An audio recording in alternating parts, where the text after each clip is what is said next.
Okay. क्या तुम लोगों को याद है कि एक दफ़ा मैंने सी टॉक्स के एपिसोड के अंदर ये कहा था करें तो अभी जो है मैं एक एक नहीं एक से ज़्यादा जॉब्स भी कर रहा हूँ एक गोल को अचीव करने के लिए। ओके, सो बहुत ही ज़्यादा मुश्किलों के बाद, बहुत ही ज़्यादा कोशिशों के बाद और बहुत ही ज़्यादा टाइम के बाद फाइनली जो है मैंने अपना पीसी बाय किया है। इस पीसी को बाय करने में और यूज़ में लाने में काफ़ी लंबा और अच्छा खासा टाइम जो है यूज़ हुआ है और बहुत ही ज़्यादा मेहनत के बाद ये पीसी मेरे पास आया है। ऑब्वियसली पैसे जमा कर रहे थे मैंने, और इसको अपने घर पे लाने में और यूज़ करने में इसमें भी काफ़ी लंबी टाइम है। मैंने धीरे धीरे करके इसके सामान को, इसके रिसोर्सेज को जमा किया है और देन जाके जो है ये पीसी जो है मैं यूज़ कर पा रहा हूँ। सो शुरू करते हैं। और इस चीज़ का प्लान बना था 6 दिसंबर 2023 को। इस दिन को मैं झोली उठा के गया अपनी दुकान के ऊपर और वहाँ पे जाके मैंने अपने पीसी की जो है मैंने सबसे पहले अपनी केसिंग परचेज़ करी और उसके जो है जगह जगह से मैंने कुछ शॉट्स लिए पप्पी चूलों से, ताकि जो है केसिंग को दिखाने में कोई कसर ना रह जाए। देन उसके बाद जो है हमारी बारी आती है। अब ये केसिंग जो है, केसिंग जो उसके हमारे जो शॉपकीपर थे उनके स्टोर रूम में रखा हुआ था। इस वजह से बहुत ज़्यादा इस पर डस्ट आ गई थी, तो मैंने कहा कि भाई इसको जो है साफ़ करो। अब इसके ऊपर टेम्पर्ड गिलास था तो कपड़ा नहीं मार सकते थे, तो मैंने इसके ऊपर ब्लोअर पड़वाया बहुत ही रापचिक तरीके से और इसके ऊपर से सारी मट्टी उड़ फूंक करवाई ताकि जो है पीसी साफ़ हो जाए और मतलब मुझे घर जाके कुछ करना ना पड़े। देन जो है हमारे जो शॉपकीपर उन्होंने इसके क्या नाम है पीसी के सही से केचुए वीचुए खोल के इसको अंदर से साफ़ किया। और मैंने जो है एंड में ये भी बोल दिया कि कपड़ा उन जगहों पे लगा दो जहाँ पे टेम्पर्ड ग्लास नहीं है, ताकि घर पे जाके मुझे इसको रगड़ना ना पड़े, चटियल ना करना पड़े और यहीं से ये साफ़ होके घर चले जाए। साफ़ करने के बाद जो है देन हमारी बात आती है सबसे पहले प्रोडक्ट की जो मैंने परचेज़ किया, वो था हमारा एक RGB फ़ैन। ये RGB फ़ैन जो था मुझे प्रोसेसर के ऊपर यूज़ करना था और इसके बैक साइड पे पता नहीं क्या कॉपर वगैरह क्या थी। खैर बहुत खूबसूरत सा RGB फ़ैन था। इसके साथ मुझे एक स्टैंड भी मिला था जो मेरे जो मदरबोर्ड है उसके ऊपर होल्ड हो सके ताकि ईज़िली। और ये फ़ैन जो है इसके बैक साइड के ऊपर पता नहीं क्या कॉपर थी या क्या थी, जिससे ये प्रोसेसर को बहुत अच्छी तरीके से ठंडा कर लेता है। और इसके जो पंखा था वो बहुत ही स्मूथ तरीके से चल रहा था। मैंने उंगलियां मार के उसको चेक किया। ये हमारे पास केबल्स जो हैं इसकी जो मदरबोर्ड के अंदर कनेक्ट हो जाएंगी। देन इसके बाद जो है मैंने थोड़ा सा मदरबोर्ड को भी अपना थोड़ा सा केसिंग को भी दिखाया है। सो बेसिकली मेरी केसिंग के अंदर जो है 3 फ़ैन जो थे वो फ्रंट साइड के ऊपर लगे हुए थे और एक फ़ैन जो है वो बैक साइड पे लगा हुआ था। ये तीनों फ़ैन, ये सारे फ़ैन भी जो थे ये RGB थे और ये केसिंग के साथ ही मुझे मिले थे। इनको मैंने अलग से परचेज़ नहीं किया है। तो आपके भाई ने फुल RGB फ़ैन ख़रीदे थे, फुल जगमग जगमग कर दिया था भैंस की आँख। जगमग के अंदर कोई भी कसर आपके भाई ने नहीं छोड़ी थी। देन उसके बाद जो है हमारी बात हो जाती है फाइनली मदरबोर्ड की। ये मदरबोर्ड जो था बेसिकली एसूस का मदरबोर्ड था, जिसके अंदर मेनली जो है मुझे 2 रैम स्लॉट्स अवेलेबल थी और ये मेरे जो केसिंग के अंदर ये ईजिली आराम से बैठ सकता था। तो ये मुझे जो है 2 ऑप्शन दिए गए थे मदरबोर्ड चूज़ करने के लिए, एक था गीगाबाइट का और एक था एसूस का। तो मैंने प्रेफर किया कि मैं एसूस का ही सिलेक्ट करूँ क्योंकि ये मेरे हिसाब से ज़्यादा अच्छे तरीके से चलता है। देन उसके बाद जो है हम लोगों ने हर चीज़ को एक सेटिंग के अंदर अरेंज किया और हर चीज़ को देखा कि कौन कौन सी चीज़ हमारे पास जो है अवेलेबल हैं। तो सबसे पहले जो हमारे पास आ गया वो आ गया हमारे पास सफ़ायर का AMD का ग्राफिक कार्ड। देन हमारा RGB फ़ैन जो तुम लोग को ऑलरेडी बता सका हूँ। देन हमारे पास एक हार्ड ड्राइव आ गई, वारंटी कार्ड वाली, न्यू थी हार्ड ड्राइव। फ़ैन जो था RGB वो ज़रा क्या नाम है, ओ जो ग्राफिक कार्ड था वो सेकंड हैंड था। देन हमारे पास SSD आ गई थी, आई थिंक सो मुझे याद नहीं है, ये 512 GB की थी और HDD थी आई थिंक सो 1 TB की है ये वाली। देन हमारे पास जो एसूस का मदरबोर्ड है वो तो है ही सही, इसको हमने बबल रैप के ऊपर रखा हुआ था ताकि इसके नीचे की जो चिप्स और कोर्स हैं वो डैमेज ना हो जाए। देन उसके बाद जो है हमारे जो शॉपकीपर थे अब्दुल्ला भाई, उन्होंने जो है मेरे मदरबोर्ड के अंदर जो है वो सबसे पहले एक Core i3 का प्रोसेसर लगाने का सोचा। हालांकि मेरा जो प्रोसेसर था वो उससे काफ़ी हाई था, लेकिन उन्होंने कहा कि Core i3 इसके अंदर हम लोग लगाएंगे और तुम्हारी जो SSD है उसके अंदर जो है हम लोग Core i3 लगाकर पहले विंडोज़ डाल लेते हैं, देन तुम्हारे कंप्यूटर को जो है उसको बिल्ड करना शुरू कर देंगे। तो मैंने बोला ठीक है भाई, इसके अंदर Core i3 लगा दो, कोई प्रॉब्लम नहीं है। अब इसके नीचे फ़ैन लगाना उस वक्त भी बहुत ज़्यादा ज़रूरी था क्योंकि अगर हम लोग फ़ैन नहीं लगाते तो प्रोसेसर जो है ये वर्किंग के अंदर काफ़ी ज़्यादा गर्म हो जाता है, तो ये बर्न भी हो सकता था। तो कछुए की चाल चलती हुई प्रोसेसर के ऊपर पेस्टिंग डाली गई हमारे मदरबोर्ड के और उसके ऊपर देन जो है हमारे अब्दुल्ला भाई ने फ़ैन अटैच किया ताकि जो है प्रोसेसर किसी तरीके से ख़राब ना हो सके। पीछे तुम लोग जो है ये पावर सप्लाई भी देख सकते हो इस वीडियो के अंदर। ये पावर सप्लाई जो है बेसिकली 550 वॉट्स की है और तुम लोग देख सकते होगे कि इसके साथ मदरबोर्ड के साथ हम लोगों ने SSD भी कनेक्ट करी है। ज़ाहिर सी बात है इसके अंदर विंडोज़ डालनी है तो SSD भी कनेक्ट करी। देन जो है हम लोगों ने इसके अंदर रैम्स भी लगवाई, ऑब्वियसली रैम्स भी हम लोगों ने लगवाई ताकि जो है कंप्यूटर के अंदर जो है किसी तरीके की कोई प्रॉब्लम ना आए और ऐसा ना हो कि कंप्यूटर के मदरबोर्ड वगैरह जो है वो करप्ट हो जाए। ओके, एक चीज़ को तुम लोग हमेशा याद रखना कि कभी भी विंडोज़ डलवाना तो हमेशा SSD के अंदर विंडोज़ डलवाना। उसने मुझे ये बात बताई थी और ये बात मुझे अभी तक याद है कि क्योंकि SSD जो है बेसिकली हार्ड ड्राइव से अच्छी तरीके से काम करती है। हार्ड ड्राइव के अंदर जो है RPM के हिसाब से जो डिस्क घूमती है वो एक स्पेसिफिक अमाउंट पे घूमती है, लेकिन SSD के अंदर चिप होती है। सो ये जो है इसके अंदर विंडोज़ बहुत अच्छे तरीके से काम करती है और इसके अंदर मिली सीन इस तरीके का है कि हार्ड ड्राइव के मुताबिक जो चीज़ SSD के अंदर डाली जाती है वो ज़्यादा स्मूथ चलती है। तो विंडोज़ SSD में डलवाना, बस इससे ज़्यादा मुझे याद नहीं है, मैंने इतना यूज़ नहीं किया है तो भैंस की, तो यही उसने मुझे बताया था और ये मुझे याद रह गया। ओके, देन जब हम लोग जो है मदरबोर्ड की सेटिंग कर रहे थे तो मैंने अब्दुल्ला भाई से बोल दिया कि इसके अंदर जो है मेरी न्यू जो रैम है, जो न्यू स्टिक्स मैंने रैम की ख़रीदी हैं 16 GB की, इन रैम स्टिक्स को लगाओ ताकि मैं यहाँ पर चेक भी कर लूँ कि ये रैम स्टिक्स के अंदर कोई प्रॉब्लम तो नहीं है और मैं पूरी तरीके से सेटिस्फाई हो जाऊँ कि हाँ ये रैम्स भी काम कर रही हैं। तो मैंने इस अपना विंडोज़ डलाने के लिए जो है अपनी पूरी बिल्ड खुलवा के रैम्स भी लगवा दी इसके अंदर कि हाँ भाई ये भी चेक कर लो। तो उसने नई नई जो है मेरी सील्स रैम की खोल के ये रैम्स भी जो है वो मदरबोर्ड के साथ जो है कनेक्ट कर दी और देन जो है उसके ऊपर फ़ैन लगा दिया गया। अब फ़ैन बाद में इस वजह से लगाया गया क्योंकि रैम जो है क्या नाम है, रैम लगने के फ़ैन लगने के बाद रैम नहीं लग सकती है। देन इन्होंने कछुए की चाल चलते हुए इसके अंदर जो है विंडोज़ वगैरह अपलोड करना शुरू करी। फ़ैन को जो है हमारे ऑन किया और हमारा फ़ैन जगमग जगमग तरीके से घूमने लगा। जब तक इसके अंदर विंडोज़ अपलोड हो रही थी तो हमारे अब्दुल्ला भाई ने थोड़ा सा तमीज़ का मुजाहरा दिखाते हुए मुझे एक चाय दे दी और मैं वहाँ पर खड़ा हुआ चाय की चुस्कियाँ मार रहा था। वहाँ पर विंडोज़ अपलोड हो रही थी और मैं आराम से बैठ के यहाँ पर चाय पी रहा था।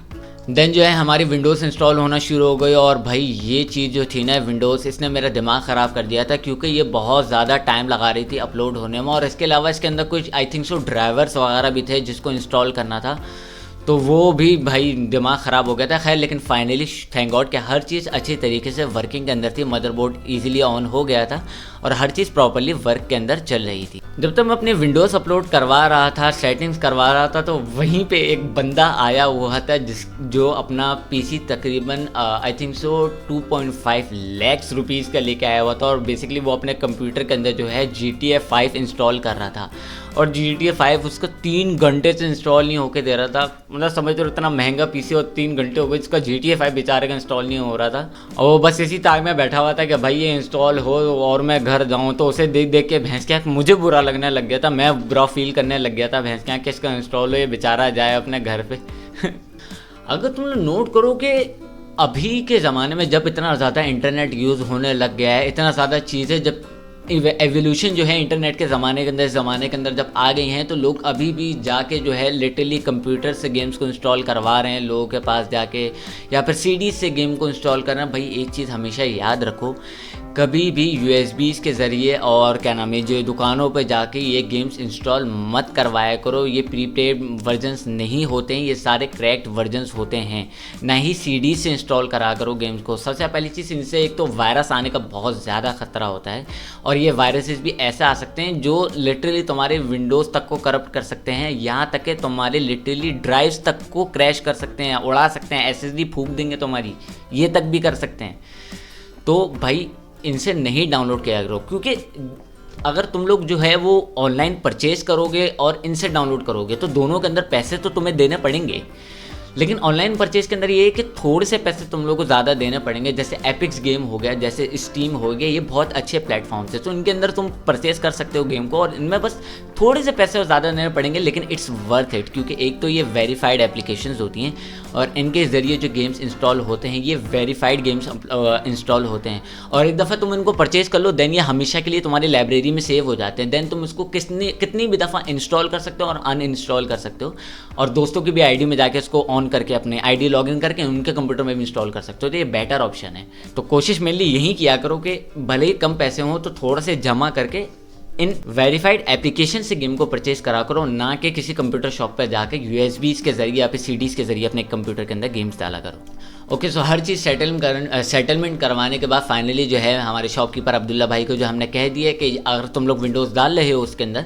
तो इसके अंदर जो है ग्राफिक कार्ड भी हाथों हाथ लगा दो, क्योंकि ये सेकंड हैंड था और मुझे अपने आप को पूरी तरीके से सेटिस्फाई करना था कि ग्राफिक कार्ड अच्छी तरीके से वर्क कर रहा है या नहीं कर रहा है। अब्दुल्ला भाई भी ये बात भी समझ गए थे, तो उन्होंने फाइनली जब विंडोज़ अपलोड कर रहे थे तो उन्होंने उसके अंदर ग्राफिक कार्ड भी साथ में लगा दिया, ताकि जो है मैं पूरी तरीके से सेटिस्फाई हो जाऊँ। देन जो है हमारा फाइनली पीसी बिल्ड होना शुरू हो गया। और सबसे पहली चीज़ पीसी बिल्ड होने के बाद जो आई वो थी वायरिंग सेटलमेंट। तो सबसे पहले जो है वायर्स को एडजस्ट किया जाता है केसिंग के अंदर, ताकि जो है वायर्स जो हैं फ्रंट जहाँ टेम्पर्ड ग्लास लगा हुआ उस साइड से दिखे ना और अच्छी तरीके से सेट हो जाएं। अब ये बहुत ही गंदे मंजन है और इनके बारे में मुझे इतना कुछ नहीं पता। ये लोग बस बेसिकली वायर्स को पकड़ के बांध रहे थे या क्या कर रहे थे ये मेरे को समझ नहीं आ रहा। बस कुछ कर रहे थे, बस इतना कर रहे थे कि इनके जो वायर्स हैं, जो पीसी के वायर्स हैं, वो टेम्पर्ड ग्लास वाले साइड जो है ना, जो एरिया विजिबल होता है वहाँ से दिखे ना, बल्कि इसका जो बैक साइड है जहाँ पे एक पैनल लगता है, जब शीट लगती है वहाँ से जो है ये दिखना शुरू है। तो ये लोग आगे से वायर डाल के मतलब पीछे केसिंग से निकाल लेते हैं, ऐसे ही कुछ चल रहा था। देन जो है फाइनली हमारा फर्स्ट कंपोनेंट लगने की बारी आ गई थी, जो था हमारी पावर सप्लाई। अब पावर सप्लाई के लिए मेरी केसिंग के अंदर जो है नीचे से एक एरिया दिया हुआ था, सेपरेट एरिया, जिसके अंदर जो है पावर सप्लाई कनेक्ट हो जाए। तो हमारे अब्दुल्ला भाई ने जो है पावर सप्लाई हाथों में उठाई और नीचे जो है क्या नाम है बेस के अंदर कनेक्ट करना उसको शुरू कर दिया। पावर सप्लाई सेट करने के बाद फिर से इसके केचुए ऊँचे से टाइट किए गए। केचुए टाइट करने के बाद एक पतली जैसी चीज़ जो है हमारे शॉपकीपर ने जो है हमारे केसिंग के अंदर लगाई। आई थिंक सो इससे हम लोगों को पोर्ट्स अवेलेबल होती हैं। आज क्या नाम है वो पतरी लगाने के बाद फाइनली टाइम आ गया था हमारे केसिंग के अंदर मदरबोर्ड को सेट करने का। तो बेसिकली हमारे अब्दुल्ला भाई जो हैं मदरबोर्ड को जो है केसिंग के अंदर सेट कर रहे थे, लेकिन पता नहीं क्या वो स्क्रूज लगाना भूल गए और मदरबोर्ड केसिंग से स्लिप हो गया, जिसको देख के लिटरली मेरी फटके 4 हो गई। सो मैंने उनको बोला कि भाई कि मदरबोर्ड जो है बदल दो, क्योंकि मदरबोर्ड के अंदर बेसिकली बैक साइड के ऊपर ICUs होती हैं। मैंने बोला उनमें से कोई अगर डैमेज ना हो गई है तो उनको भाई बदल दो। उन्होंने बोला भाई एसूस के अंदर तो हमारे पास और कोई मदरबोर्ड नहीं रखा हुआ है, सिर्फ गीगाबाइट का रखा हुआ है, लेकिन वो अभी तुम लोग को वीडियो के अंदर चेंज होता हुआ नहीं नज़र में आएगा, क्योंकि उसको मैंने बाद में चेंज किया था। खैर उन लोग अब्दुल्ला भाई जो है हमारे अब्दुल्ला भाई ने बोला कि भाई ऐसा कोई भी प्रॉब्लम नहीं होती है, कोई मसला आएगा तो तुम्हारे पास वारंटी है, तो तुम वापस आके चेंज करवा लेना। तो मैंने बोला ठीक है भाई, इतना हो ही रहा है तो कर दो फिर। देन जो है हमारे अब्दुल्ला भाई ने दोबारा से कछुए की चाल चलते हुए जो है इसके अंदर मदरबोर्ड एक और कोशिशों के साथ फिक्स करने की कोशिश करी। और मदरबोर्ड के अंदर सबसे पहला मदरबोर्ड को अच्छी तरीके से केसिंग के अंदर बिठाया गया। उसके बाद जो है देन इसके अंदर जो है केचुए वगैरह टाइट करे गए, ताकि जो इस बार जो है बर्फ़ की तरह यहाँ इसके केसिंग के अंदर ये स्लिपरियाँ ना मारे और मेरी बैंड ना लगा दी, क्योंकि एक और दफ़ा ये स्लिप होता ना तो मैं चमाटे कराता और कोई हल नहीं था इन लोगों का। देन मदरबोर्ड कनेक्ट करने के बाद पावर सप्लाई की केबल जो है मदरबोर्ड के साथ कनेक्ट करी गई ऑब्वियसली, ताकि इसको इलेक्ट्रिसिटी मिल सके। देन इसकी दोबारा से केबल मैनेजमेंट करी गई, वायर्स को आगे से डाल के पीछे से निकाला गया और कुछ नहीं किया गया। देन जो है फाइनली हमारे आ गया एक ऐसी चीज़ जिसके बिना गेमिंग पीसी एग्जिस्ट ही नहीं कर सकता भाई, भैंस की टांग, वो है हमारा ग्राफिक कार्ड।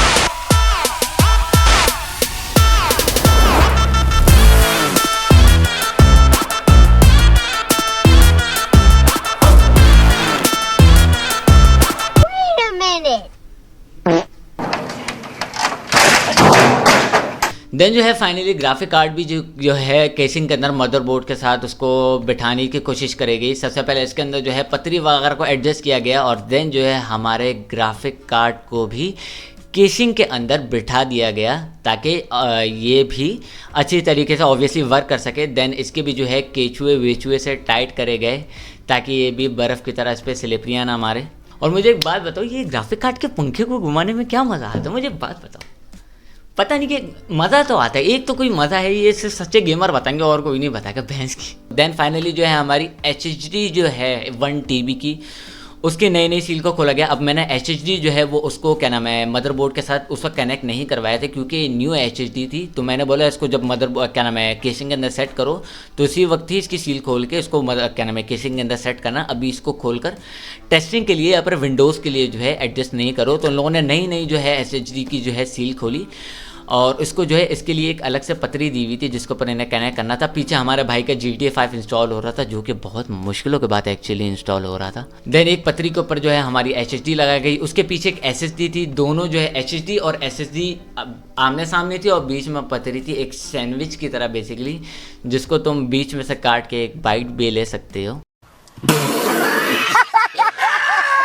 देन जो है फाइनली HHD को एडजस्ट और SSD को एडजस्ट करने के बाद पावर सप्लाई वाला जो एरिया है डाउन जो अलग से चैम्बर था उसके अंदर इसको एडजस्ट करके लगा दिया गया। देन फाइनली हर चीज़ को सेट करने के बाद, हर कीचुए को टाइट करने के बाद और हर चीज़ को एडजस्ट करने के बाद जो है मैंने इसका फाइनल जो है शॉट लिया, ताकि जो है दिल को थोड़ी सी तसल्ली हो जाए। और इसको जैसे ही मैंने ऑन किया ये फुल जगमग जगमग जगमग जगमग हो गया था, भैंस की कोई नूर से ज़्यादा चमक रहा था, जिसको देख के लिटरली चारों तरफ रोशन हो गए थे। देन जो इसको चेक करवाने के बाद, थोड़ा बहुत वहाँ पे इसको टेस्ट करवाने के बाद जो है मैंने CPU को जो है डब्बे में डाला और दुकान वाले के पास ही छोड़ के आ गया।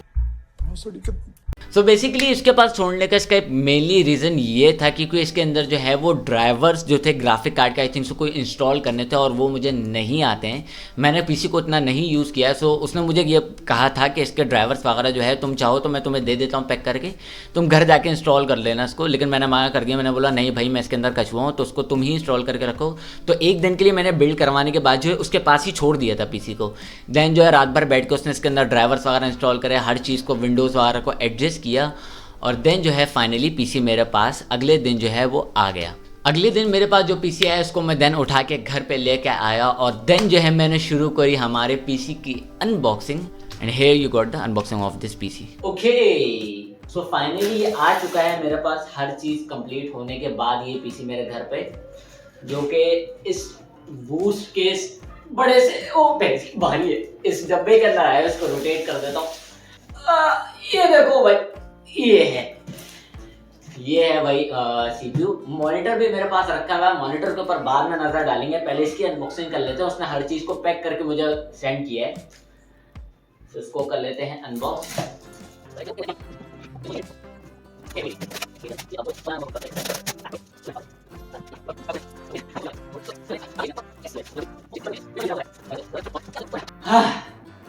Okay, the moment of truth.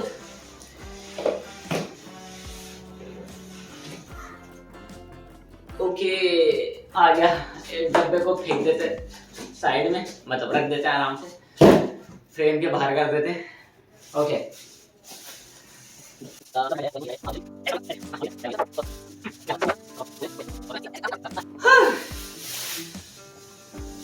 खुल गया। बहुत मेहनत के बाद भाई, बहुत भारी है ये।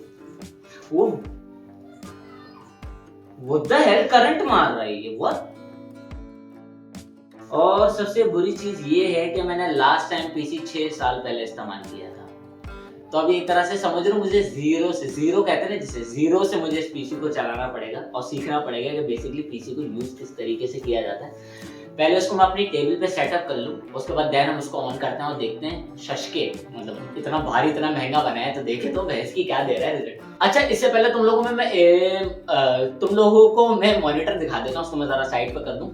ओके, मॉनिटर आ गया हमारे पास। अब ये डिसेंट मॉनिटर है, 22 इंच डिस्प्ले है, HD 144 हर्ट्ज डिस्प्ले है और बॉर्डरलेस नहीं लिया था क्योंकि बॉर्डरलेस मुझे बहुत ज़्यादा कॉस्टली पड़ रहा था। अब इसकी अनबॉक्सिंग इस वजह से नहीं हुई है क्योंकि मैंने सेकंड हैंड लिया है, यूज में ये न्यू मॉनिटर नहीं है और बहुत अच्छा मॉनिटर है। मैंने वहाँ पे भी रेजोल्यूशन चेक करी थी, इसको भी इंस्टॉल करना पड़ेगा।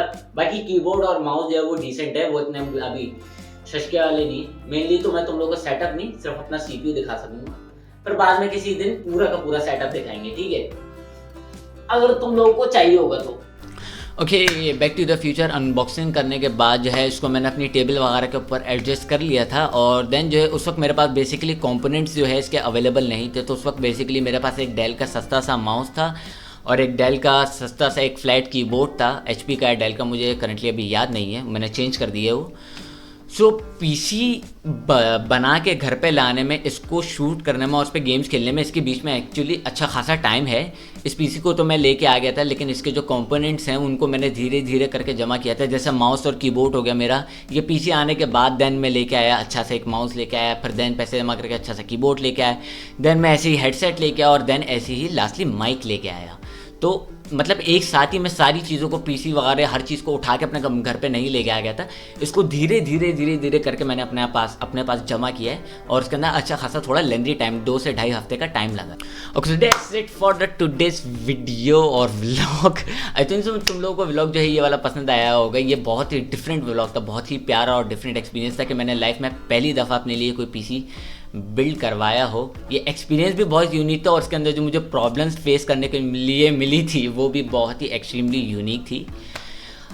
तुम लोग को वीडियो अगर पसंद आई है तो वीडियो को कर दो जल्दी से लाइक। नीचे कमेंट करके मुझे बताओ कि अगर तुम लोग को सेटअप टूर इसका चाहिए या नहीं चाहिए। अगर तुम लोग को चाहिए होगा तो मैं ये भी अपलोड कर दूंगा और नहीं चाहिए तो कोई प्रॉब्लम नहीं है, आगे जाके कभी इसके बारे में सोचा जाएगा। बाकी चैनल को कर दो सब्सक्राइब अगर तुम लोगों को वीडियोस चाहिए, क्योंकि अब तो आ गया है पीसी, अब तो गेम खेले जाएंगे खतरनाक पीसी के भी ऊपर। तो अगर तुम लोग को वो वीडियो मिस नहीं करनी है तो जल्दी से बेल आइकन दबा देना सब्सक्राइब करके। And that's it for the today's video. मैं मिलता हूँ तुम लोग से नेक्स्ट वीडियो के अंदर, तब तक के लिए bye bye. I feel like I'm losing my mind. Is everybody in the world blind? Please Lord give me a sign.